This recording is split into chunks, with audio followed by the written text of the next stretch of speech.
바라본 바꾸려의 땅지 그리고 생각 사항입니다. 그러니까 입장을 바꾸어서 상대편의 입장에서 생각한다라는 의미를 가지고 있습니다. 책은담에 보면 역지사지에 관련하여서 이렇게 말하고 있습니다.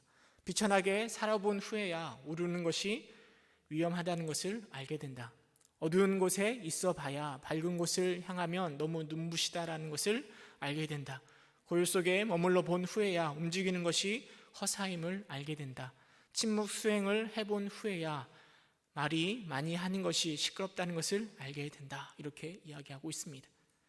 역지사지는 우리의 삶에 단순히 내 입장에서 내 시각으로만 바라보는 것이 아니라 다른 사람의 입장에서의 새로운 관점을 우리에게 제시하는 것입니다. 역지사지와 정반대되는 사자성어가 있습니다. 그게 바로 아전인수입니다. 자기 눈에 물을 대는 거죠. 다른 사람들은 생각하지도 않고 오직 내 눈에만 물대는 것을 생각하는 게 아전인수 아니겠습니까? 상대방의 입장을 생각하지 않는 아전인수, 이게 바로 사실은 우리 인간의 본성의 모습이라 생각되어집니다. 다른 사람 배려하기보다는 먼저 내 것 먼저 챙기는, 내 것만 바라보는. 그런데 이 아전인수의 삶을 과연 하나님이 기뻐하실까? 물론 내 눈에 물을 대는 것이 너무나 중요하지만 하나님이 바라시는 제자의 삶은 아전인수가 아니라 역지사지, 다른 사람의 입장에서 바라보는 것을 우리 하나님이 더 기뻐하시지 않을까 생각되어집니다. 특별히 누가복음 6장 31절 우리에게 이렇게 이야기합니다. 남에게 대접을 받고자 하는 대로 너희도 남을 대접하라. 역지사지와 동일하다고 말할 수는 없지만 우리가 다른 사람들에게 대접을 받고 싶길 원한다면 반대로 우리가 그를 먼저 대접해야 된다라는 거죠. 상대방 입장에서 먼저 생각해 봐야 된다라는 거죠. 여러분, 이 역지사지의 마음이 우리의 신앙의 성장에 있어서 참 많은 도움을 줍니다. 예수님을 따르는 제자라고 한다면 나의 입장, 나의 관점만 생각하는 것이 아니라 다른 사람의 입장에서 생각해 볼 때 우리는 더 나은 제자가 될 수 있습니다. 더 나아가서 다른 사람의 입장이 아니라 우리 주님의 입장, 예수 그리스도의 입장, 예수님의 마음을 품고 행동할 때 우리는 진정한 하나님의 제자가 될 수 있는 것입니다. 근데 마음이 원이지만 원이로되 육신이 약하여서요. 늘 하나님의 입장 또 다른 사람의 입장에서 생각하고 행동하기 원하지만 우리의 삶의 모습은 그렇기보다는 내 눈에 물대는 것이 너무 빠르지 않습니까? 실수도 많이 합니다. 하나님을 잘 믿고 싶길 원하지만 자꾸 나의 잘못된 성품, 옛사람의 근성, 아전인수의 모습이 자꾸 표출됩니다. 그러기에 하나님을 믿는 우리들에게는 훈련이 필요합니다. 오늘 또 훈련 받아야 되고 내일 또 끊임없이 훈련을 받아야 됩니다. 그래야만 나만 생각하고 나를 위해서 살아가는 우리의 모습에 마음이 변화가 되고 역지사지의 마음으로 세상을 바라볼 수 있게 되는 것이죠. 하나님께서요, 오늘 우리 본문에 보면 야곱이 나오는데요, 야곱을 훈련시키실 때 이 방법을 사용하시는 것 같아요. 그냥 막 훈련시키는 것이 아니라 상대방의 입장에서 생각해 볼 수 있는 그런 훈련의 기회를 통하여서 야곱을 야곱되게 만드는 것 같습니다. 오늘 함께 본문을 통해서 야곱을 이끄시는 하나님의 그 모습, 훈련시키는 하나님의 모습에 대해서 함께 생각해 보고 은혜를 나누고자 합니다. 야곱이 누구인가 하면 족장, 4명의 족장이 있는데요, 세 번째 족장이 바로 야곱 아니겠습니까? 이삭의 아들 야곱. 야곱은 형의 뒤꿈치를 붙잡고 태어났습니다. 그의 이름의 뜻이 무엇인가 하면 속이는 자입니다. 속이는 자가 바로 야곱의 뜻입니다. 이름에 걸맞게 배고픈 형의 약점을 이용해서 팥죽 한 그릇에 장자권을 사버렸습니다. 또 사기꾼의 군성이 눈이 먼 이삭을 속이고 형 에서의 모습으로 변장하여서 장자의 축복을 가로채 갔습니다. 야곱은 욕심과 속임수로 자신이 원하는 것들을 막 채워갔지만 그 결과가 무엇인가 하면 가족 간의 관계가 다 깨어져 버립니다. 아버지였던 이삭과의 관계도 깨어져 버리고 에서의 관계도 깨어져 버립니다. 본인의 관계만 깨어져 버리는 것이 아니라 가족들 간의 관계도 깨어져 버립니다. 야곱만 축복하고 에서를 축복하지 않기 때문에 에서는 아버지인 이삭이 싫어집니다. 속임수를 행할 수 있도록 도와줬던 라반이 이삭은 미워지는 겁니다. 야곱의 속임수는 그의 가족들에게 큰 상처를 가져다 주었습니다. 결국 야곱은 그 집을 떠나 삼촌인 라반의 집으로 떠나야만 했습니다. 야곱이 떠난다라는 이야기가 28장, 창세기 28장에 기록되어 있고 또 29장 1절에도 기록되어 있습니다. 그런데 두 절 사이에 이 야곱의 떠나는 발걸음의 무게가 다른 것 같습니다. 28장 10절에 보면 브엘세바를 떠나 하란으로 갈 때 야곱의 발걸음은 천근만근입니다. 그냥 장자권이 부러워서 좀 속였고, 그래서 그걸 통해서 내가 얻고 싶은 걸 얻었는데 모든 것들이 풍지박살이 났습니다. 모든 것들이 다 깨어져 버리고 이제는 빈털터리로 아무것도 모른 채 그 집을 떠나야만 합니다. 형이 내서는 자기를 죽이려고 합니다. 어떻게 해야 될지, 어떻게 살아가야 될지, 무엇을 해야 될지 아무것도 모른 채 두려운 마음 가운데 자신의 집을 떠나갑니다. 그런데 29장 1절에 기록된 발걸음은 물론 상황이 바뀐 것은 아닙니다. 그러나 그의 발걸음에 희망이 있습니다. 그 희망이 무엇인가 하면 바로 하나님 때문에 가지는 희망입니다. 28장 10절과 29장 1절 사이에 어떤 일이 성경에 기록되어 있는가 하면 베델에서 야곱이 하나님을 만난 그 이야기가 기록되어 있습니다. 도망치는 그 발걸음 속에 돌베개를 베고 베델에서 잠을 자고 있는데 하나님이 그에게 찾아가 만나 주시는 겁니다. 사닥다리를 오르락 내리락 하면서 하나님께서 야곱에게 약속하십니다. 땅의 티끌과 같이 내 자손으로 인해 모든 족속이 복을 받을 것이고 내가 어디로 가든지 너를 지키며 너를 떠나지 아니하리라. 하나님의 약속이 그에게 임합니다. 여러분, 그 하나님을 바라본 야곱이 29장 16절에 이렇게 고백합니다. 우리 창세기 29장 16절 함께 읽어보도록 하겠습니다. 시작.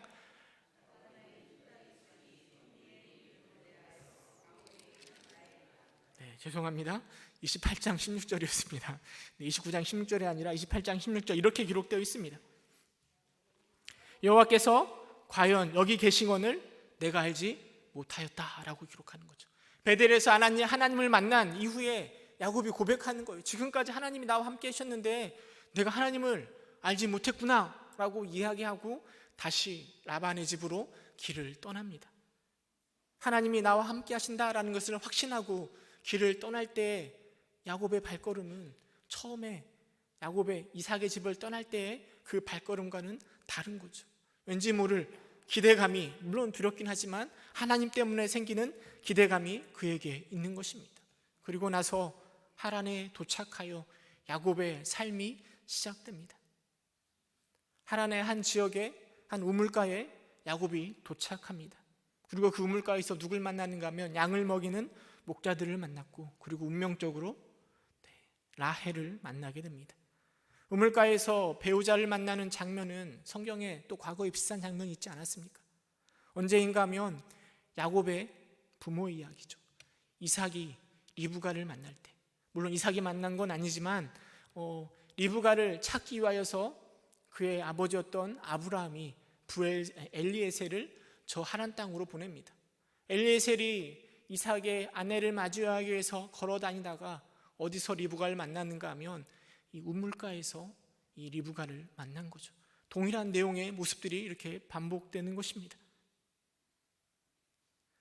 어쩌면 야곱이 저 라헬을 만난 우물가나 또 엘리에셀이 리브가를 만난 우물가나 동일한 우물가가 아닐까 생각되기도 합니다. 왜냐하면 당시에는 우물이 흔하지는 않았기 때문입니다. 그러나 두 사건에는 분명한 차이가 있습니다. 엘리에셀은 우물에 도착하자마자 뭘 했는가 하면 하나님께 기도했습니다. 창세기 24장 12절에 보면 원하건대 나에게 순조롭게 만나게 하사 내 주인 아브라함에게 은혜를 베푸소서라고 이야기합니다. 물론 믿음의 족장도 아니었지만 엘리에셀은 그 이삭의 아내를 찾기 위해서 끊임없이 하나님 앞에 간구하는 모습이 기록되어 있는 거죠. 그러나 야곱은 그렇지 않습니다. 물론 베델에서 하나님을 만났지만 야곱은 계속 걸어가면서 하나님을 의지하기보다는 나와 함께 하시는 하나님을 의식하기보다는 내 힘으로 무언가를 해보려고, 문제를 해결해 보려고 끊임없이 일을 하는 야곱의 모습이 성경에 기록되어 있습니다. 우물가에 있을 때 사람들로부터 저기서부터 라헬이 온다는 이야기를 듣고 야곱이 뭘 했는가 하면 너희들 빨리 우물에 물을 먹이고 빨리 떠나가라 이렇게 이야기합니다. 그런데 사람들이요, 지금은 다 모이지 않아서 우물물을 먹을 수 없다, 우물은 귀하기 때문에 많은 사람들이 모일 때 함께 먹을 수 있다라고 이야기하면서 거절합니다. 아마도 야곱은 저 라헬을 보면서, 걸어오는 라헬을 보면서 라헬과 어떤 운명적인 만남 이런 것을 기대하지 않았을까 생각되어집니다. 왜냐하면 이 이삭이 야곱을 떠나보내면서 라반 삼촌의 집에 가거든 그의 딸 중에 아내를 맞이하라 얘기했거든요. 지금 야곱은 저 라헬을 보면서 혹시 내 아내가 되진 않을까 하는 생각 가운데 그런 마음을 품고 지금 라헬에게 접근하고 있는 겁니다. 라헬이 오니까 다 모여야 물을 마실 수 있는 거잖아요. 그런데 이 야곱이 우물 뚜껑 문을 열고 물을 먹이면서 그에게 다가가서 친한 척하고 환심을 사고 있는 모습이 성경에 기록되어 있습니다. 그렇게 환심을 사고 나서 야곱은 라헬에게 다가가 입 맞추고 소리내어 울며 자신이 누군지를 밝히고 있습니다. 그럼 이게 바로 하나님을 의식하지 않고 있는 자신의 성품, 늘 속이고 내가 원하는 것을 갖기 위해서 끊임없이 노력하고 도전하는 야곱의 모습이 베델에서 하나님을 만났음에도 불구하고 지속적으로 나타나고 있는 야곱의 모습이라 생각되어집니다. 야곱과 비슷한 사람이 또 등장하죠. 그 사람이 누군가 하면 바로 라반입니다. 리브가가 엘리에셀을 만나고 그 사실을 아버지에게 나아가서 이야기하는 것처럼 라반이 야곱을 만나고 그 사실을 누구에게 얘기하는가 하면 라헬이 야곱을 만나고 그 사실을 라반에게 가서 이야기합니다. 여러분, 라반이 그 이야기를 듣고 리브가의 아들이 왔다라는 이야기를 듣고 무슨 상상을 했을까요? 아마도 엘리에셀이 가져왔었던 수많은 그 많은 그 물건들, 금과 은과 소와 양과 이런 것들을 가져오고 리브가를 데려가면서 어머니에게도 주고 라반에게도 줬었거든요. 이런 것들을 상상하지 않았겠습니까? 그래서 야곱에게 갔는데 야곱은 빈털터리입니다. 가진 것이 아무것도 없습니다. 마음이 좀 실망을 했었을 것 같습니다. 그리고 야곱이 라반과 함께 이야기하면서 자신의 이야기들을 다 털어놓습니다. 어떻게 여기까지 왔는가를 다 이야기했을 때 라반이 그 야곱을 보면서 뭐라고 이야기하는가 하면 너는 참으로 내 혈육이로다 라고 이야기합니다. 너는 참으로 내 혈육이로다. 근데 사실 저는 이 이야기가 별로 좋게 들리지 않습니다.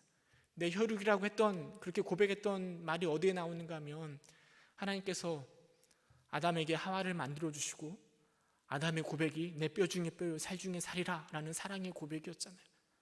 비슷하게 라반이 야곱을 보면서 하는데요. 근데 제가 들리기에는 정말 내 사랑하는 가족이다 라는 이야기이기보다는 너는 나와 동일한 성품을 가지고 있는 역지사지의 마음을 품기보다는 아주한인수 내 욕심을 챙기기에 정신없는 풍요를 위해서 무엇이든 할 수 있는 욕심과 탐욕이 가득한 수단과 방법을 가리지 않는 나와 동일한 분류의 사람이구나 하는 것처럼 들려집니다. 야곱을 라반은 자신의 품꾼으로 삼아서 함께 일하도록 합니다. 그리고 나서 품삯을 정하라고 하는데요. 그 사이에 성경은 라헬과 레아의 이야기를 기록하고 있습니다. 레아는 어떤 사람인가 하면 시력이 약하다라고 성경은 기록하고 있습니다. 라헬은 곱고 아리답다라고 이야기합니다. 시력이 약하다라는 것은 원래 눈이 부드럽다라는 이야기인데요. 어떨 때는 시력이 약하다라고 해석하기도 하지만 총기가 없다라는 말로 해석되어지기도 합니다. 아무튼 레아의 모습은 그렇지만 라헬의 모습은 곱고 아리따웠습니다. 아브라함의 종이었던 엘리에셀은 기도하면서 정말 이삭의 아내가 누가 될 것 같습니까? 라고 끊임없이 하나님께 간구하면서요 그 리브가를 구했는데요. 야곱은 하나님께 기도하지 않습니다. 내 눈에 좋은데요 곱고 아름다운 라헬을 내 아내로 삼기를 간절히 소망하는 거죠. 그리고 외삼촌에게 내가 라헬을 위해서 7년을 일하겠다라고 이야기합니다. 뜬금없이 왜 7년을 일하겠다 이야기했는가 생각할 수도 있는데요. 당시에 7년 동안 일하는 그 품삯은 야곱이 라헬을 위해서 바치고자 했던 지참금이었던 거죠. 당시에 결혼 풍습이 그렇습니다. 그냥 사랑해서 결혼하는 것이 아니라 결혼할 사람의 아버지 되는 사람에게 지참금을 주고 1년 후에 그 딸을 아내로 데려오는 겁니다. 야곱은 가진 것이 아무것도 없었기 때문에 라헬을 차지하기 위해서 내가 몸으로 때우겠다라고 이야기하고 있는 거죠. 당시에 지참금이 보통 어느 정도 됐는가 하면 20세겔에서 30세겔 정도 되었다라고 이야기합니다. 구약 성경에 보면 적어도 50세겔은 넘지 않도록 지참금이 50세겔은 넘지 않도록 이야기하고 있습니다. 여러분, 그렇다면 이 야곱이 지급하고자 하는 지참금은 얼마나 됐을까요? 7년의 품삯은 얼마나 됐을까요? 제가 이 주석을 찾아보니까 보통 목자의 1년 품삯이 10세겔이라고 합니다. 그러니까 7년을 일했다고 하면 70세겔인 거죠. 보통의 지참금의 2배가 되는 아주 큰 금액입니다. 야곱이 생각할 때 이 정도는 되어야 라반의 마음을 움직일 수 있을 것이라 생각하고 그렇게 제안하고 라반 역시 그의 야곱의 제안을 받아들입니다. 성경에 보니까요, 7년을 야곱이 일하는데 수일처럼 일했다라고 이야기합니다. 그러고 나서 이제 사건이 터지는데요, 7년 동안 일하고 나서 드디어 라헬과 결혼식이 일어나게 되었습니다.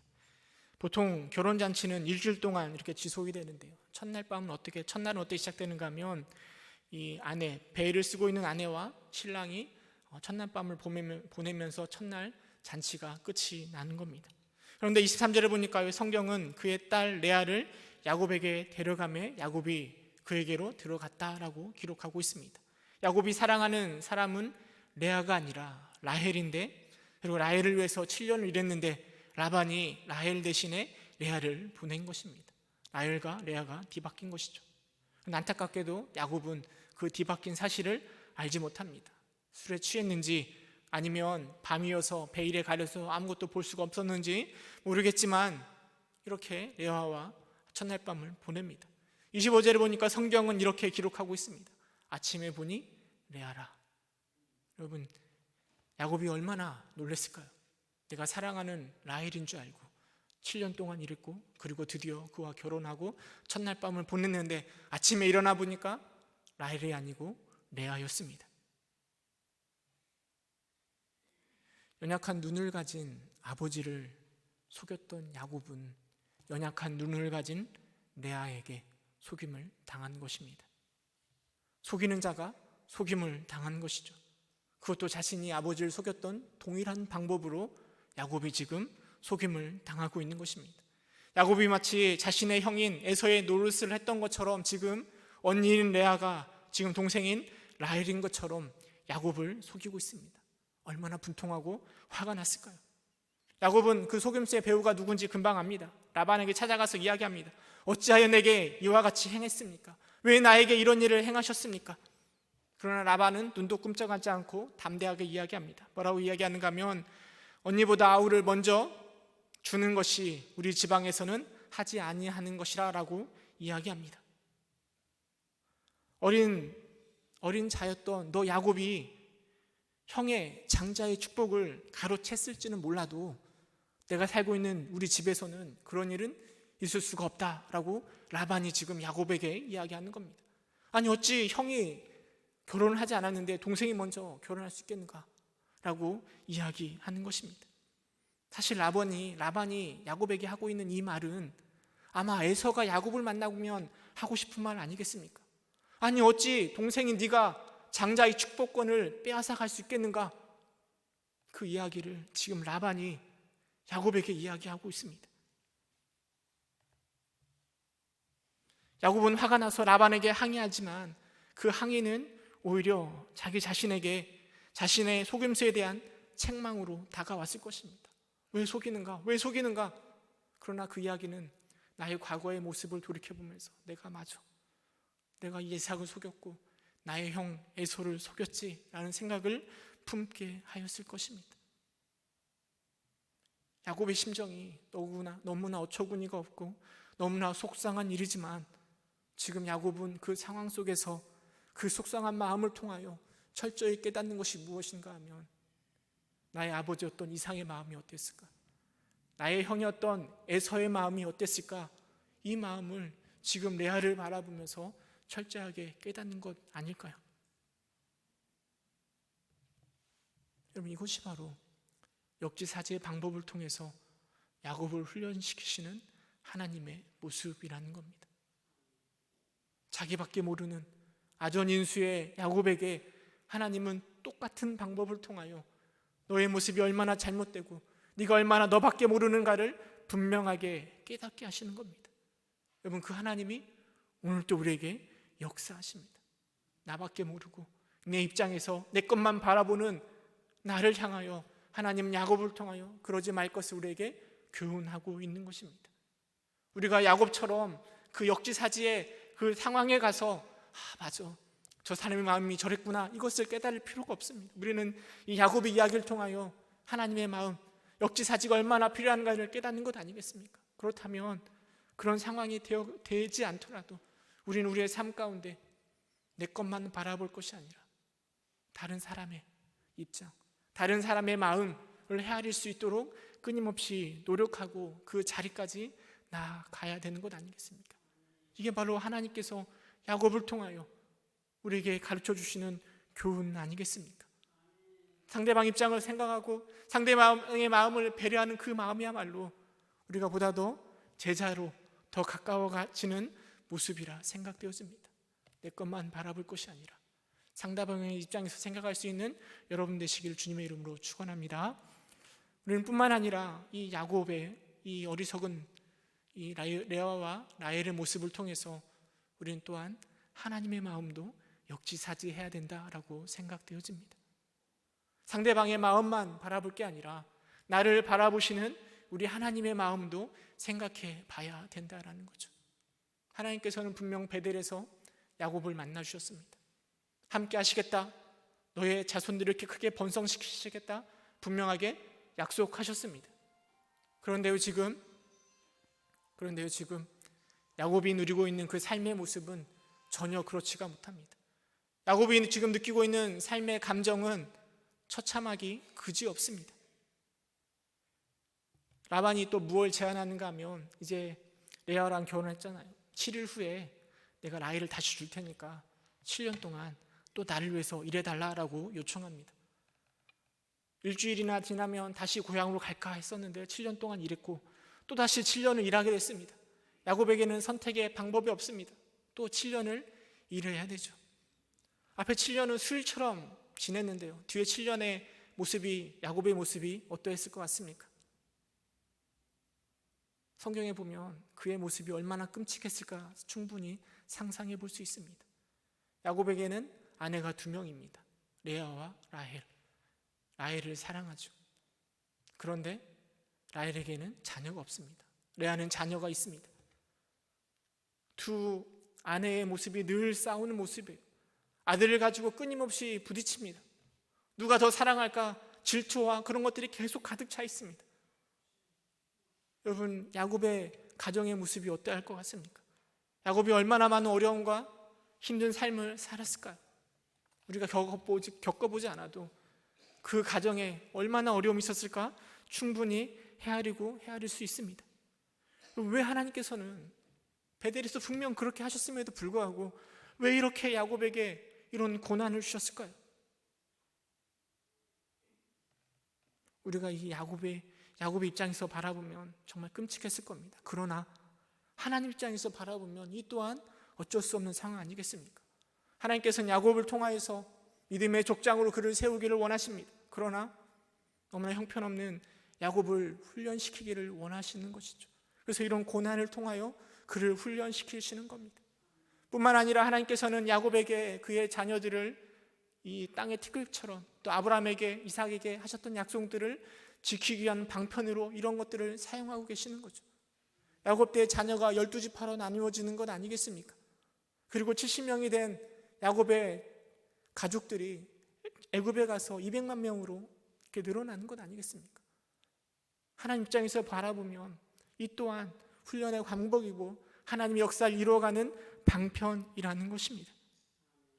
여러분, 우리에게도 마찬가지입니다. 우리의 삶 가운데 때로는 이해할 수 없는 일들이 일어나기도 합니다. 우리 교인 중에 또 한 분이 또 다리를 다치셔가지고 아까 좀 전에 신방을 갔다 왔는데요, 허리 수술을 받은 지 얼마 되지도 않았습니다.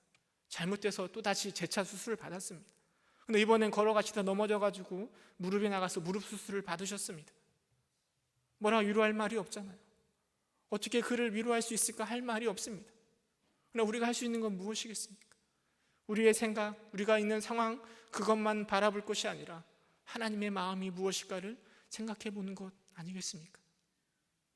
제가 2009년도인가요? 저 한 번도 병원에 입원한 적이 없었거든요. 근데 2009년에 딱 열을 입원했었습니다. 목에 디스크가 터져가지고 목 디스크 때문에 병원에 입원했었는데요. 뭐 수술하는 거 10일이면 끝나고 퇴원했는데요.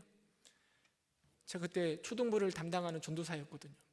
그런데 이 목에 이 뭡니까 이거 보호대라고 하나요? 그거를 한 6개월 이상 차고 있었습니다. 설교할 때 목에 보호대를 차고 하는 게 얼마나 창피했겠습니까? 얼마나 마음이 원망이 많은지, 하나님 저에게 왜 이런 고난을 주시는지. 수술하고 나서요 목소리가 안 나왔어요. 낮은 음은 나오는데 높은 음이 안 나오는 거예요. 그래서 제가 지금도 찬양을 원래 못하지만 못하는 건 아니겠습니까? 찬양도 제대로 안 되고 하니까 마음 가운데 원망이 생기고 불평이 막 생기는 거예요. 하나님 왜 이런 일을 저에게 주시는 겁니까? 그러나 하나님이 바라시는 건 그런 상황 속에서도 내 입장, 내 환경만 바라보는 게 아니라 하나님의 마음 알기를 우리 주님이 원하신다라는 거죠. 야곱의 입장에서 얼마나 그 상황이 답답하고 힘들었겠습니까? 그러나 지내고 보면 이게 바로 야곱을 훈련시키는 방편 아니겠습니까? 우리 하나님이 우리에게 원하시는 건 우리가 잘 나가기를, 하는 일마다 대박나고 세상적으로 성공한 사람 되기를 원하시지 않습니다. 우리 하나님 우리에게 원하시는 건 정말 제자다운, 자녀다운, 백성다운 사람 되기를 원하시는 것 아니겠습니까? 그 일을 위해서 우리에게 때로는 이해할 수도 없는 고난을 주시는 겁니다. 때로는 말할 수 없는 어려움도 주시는 겁니다. 그러나 우리가 그 상황 속에서 그 하나님의 마음을 알게 될 때 우리의 삶이 보다도 풍요로워지는 겁니다. 고난 중에서도 우리는 찬양할 수 있는 것이고 역경 속에서도 우리는 웃음을 잃지 않을 수 있는 것입니다. 왜냐하면 우리가 바로 그 하나님의 마음을 알 수 있기 때문입니다. 나를 만들어 가시는, 나를 세우고자 하시는 그 하나님의 마음을 알기 때문입니다. 야곱이 저 베델에서 하나님을 만났던 것처럼 우리는 저 골고다에서 나를 위해 십자가를 지신 예수 그리스도를 만난 것 아니겠습니까? 야곱처럼 속이는 자이고 죄인이고 아전 인수밖에 모르는 우리를 위하여서 우리 주님이 십자가를 짊어지셨습니다. 말로 형용할 수 없는 커다란 은혜가 우리에게 넘치고 있는 것이죠. 근데 우리 하나님은 그것으로 끝내는 것이 아니라 우리와 동행하시면서 이제는 우리를 변화시킵니다. 정말 제자다운 모습으로, 정말 의인의 모습으로 늘 변화시킵니다. 그래서 우리와 늘 동행하십니다. 고난 중에 이 하나님의 마음을 이해할 때 우리의 삶이, 우리의 생각이 바뀔 수 있는 것입니다. 시편에 보면 시인이 이렇게 고백합니다. 우리 시편 26편 1절 2절 말씀 2절 말씀 함께 읽어보도록 하겠습니다. 시작.